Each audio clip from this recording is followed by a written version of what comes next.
Hey, Chris Overstreet, the Redneck Guy Jean here, and you people just love my F1 video game plays so much that none of you even bothers to watch it. But I enjoy the game, and there's a couple of things that have been on my mind concerning the game. So, one of them is I've been getting good enough at the game to where 70 to 75% AI is about my speed, but that's where I've pretty much topped out. However, I've been playing it off and on for several months now, and I'm thinking about whether or not I should disable a couple of the game assists that I've been using. Now, F1 2020 has any number of assists that make it easier for a neophyte player to play the game. They have the stripe that shows you the optimal racing line, which I use constantly. They have braking assist, which I quit using early on because I didn't like how it worked. They have automatic or manual transmission choice. I use automatic because I don't have the hand-eye coordination to do all the upshifts and downshifts and focus on driving. But the two I want to focus on today are the two most influential ones that I'm currently using. That is the automatic braking system and traction control system, neither of which are actually on real-life F1 cars. And I've been using both at maximum levels. So, today we're going to go into F1 2021, the new release game. I'm going to go to the Spanish Grand Prix circuit, Circuit de Barcelona, Catalunya. We're going to take 5 laps with my current settings to get practice on the lap and get a baseline. And then I'm going to turn traction control from high to off and ABS off as well. And then we're going to see what happens for 5 laps. For today's settings, we're just going to go with balanced default all the way through.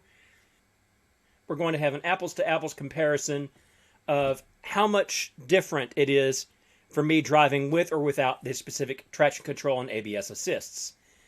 Now, Jarno Opmeer recently did a video in F1 2020, this is back in April, in which he tested all of the different assists individually. There will be a link to that video in the description below. But Jarno Opmeer is one of, if not the, world champion F1 esports drivers. I am a 47-year-old old man with bad reflexes and tunnel vision. So my experience might be different, but his experience was that having all the assists slowed him down. I'm not sure if that's going to be the case, because the biggest reason the assist exists is to keep a driver's car pointing in the right direction. Traction control exists to keep you from spinning out, so does ABS, and more importantly, they also preserve your tires. So it's going to be interesting to see how this works out. We're going to compare 4 out of the 5 laps in the finished edited video. The weakest lap we're going to leave out.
Alright, now that we've got those in and we've set a basic lap time to go by, which ranks us in the top half, about the top 40%, give or take, of everybody who set a lap, We're sitting about 4.1 seconds off Yarno Opmir's best time. So we're going to see if we can't improve on that.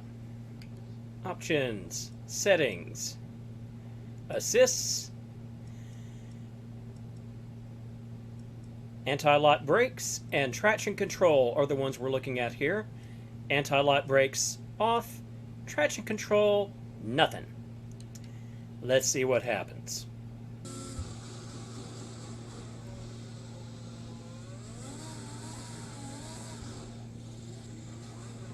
Well, that was kind of bogus, wasn't it?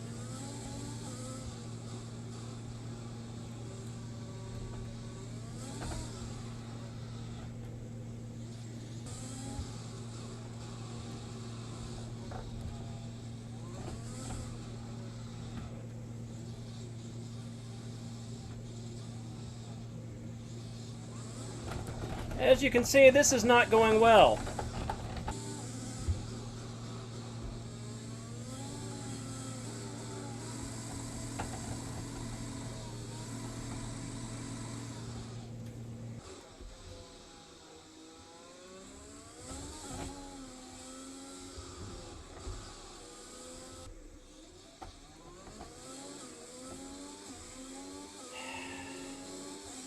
I think we can go ahead and bring that to the garage now.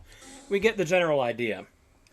The problem I'm having here is that every time I try to get on the gas coming out of a slow curve, the rear tires break traction. They spin out, the front end comes around, and of course, I do a 180 or even a 360. And that's the end of my race, pretty much. So, traction control, I'm not ready to turn completely off yet. So let's go back into settings here. We're going to leave ABS off for the time being because I don't think I'm having that much trouble with lockups yet, or at least it's not noticeable compared to all the spin-outs. So traction control to medium. I had it on full before, now we're going for medium, and we're going to try for 5 more laps and see if I can get one that's legitimate, legal, not invalidated, with these assists turned down even slightly.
Okay. After that, we almost took care of the rear end stepping out, although there were a couple of times when we did a little bit of twerking on the track. And at this point, now the anti-lock brakes being missing come into play, because if you couldn't guess, I've got a very heavy braking foot, and I'm not very good at trail braking, which is the idea of hitting the brake hard at first and then easing off the brake. The problem is my feel with the brake pedal on this Logitech G29 is there's about maybe half an inch between full on and full off as far as brake input's concerned, and turning up the sensitivity of the brake doesn't help. So as a result, especially under heavy braking, I'm locking up and going deeper into corners than I want to, which means I'm losing time, especially on the slow corners. And it adds up really quick. Add to that the times when I don't spin out but do lose traction and therefore acceleration, And yeah, I'm still slower than I am with the assists on.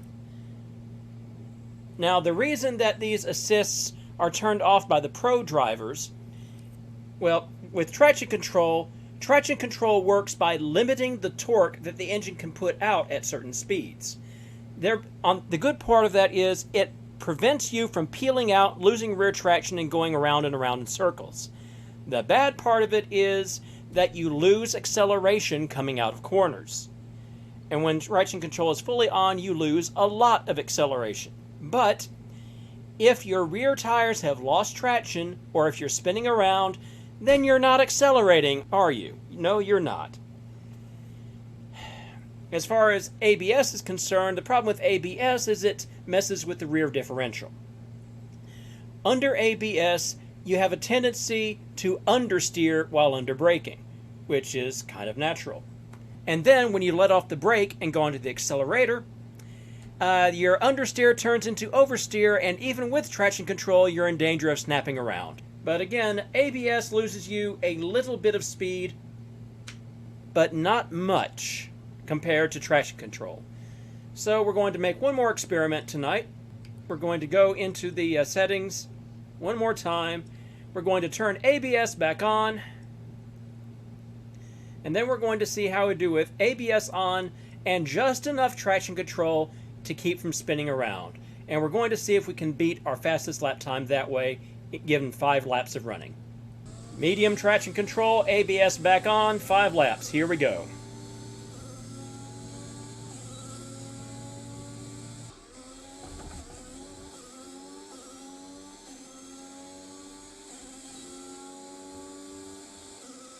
Last lap.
Okay, well, as we've seen, even with ABS on, losing traction control is affecting me just enough that I can't really come that close to matching, never mind beating my previous time.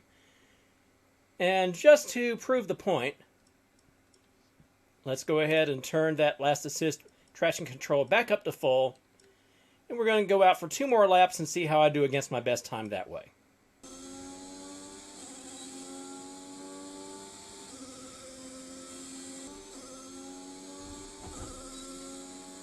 Okay, well, as we've just seen there, it would appear that there's not that much difference between me having the traction control turned down to medium and completely off, but for the time being, all things considered, I think I'm still going to go ahead and say full on. So, what have we learned today? Well, one thing we've learned, I'm not Jarno Opmeer. And remember that these are games. The idea is to have fun. If you need to have the assists, including brake assist and other assists that I might not use, go ahead and use them. Don't be ashamed of it. Have a good time. But if you think that you can do better, experiment. I, for example, got faster almost immediately when I turned off the brake assist because the brake assists were actively interfering with what I wanted to do. They weren't helping, they were hindering. Whereas with traction control and ABS, those do help me. Those help me a lot. And as we've just seen, without them, I can barely stay on the track. Thanks very much for watching. I hope this was informational to at least some of you. And if not, well, I hope it was entertaining. And if it wasn't, then why did you watch this long? Later, everybody.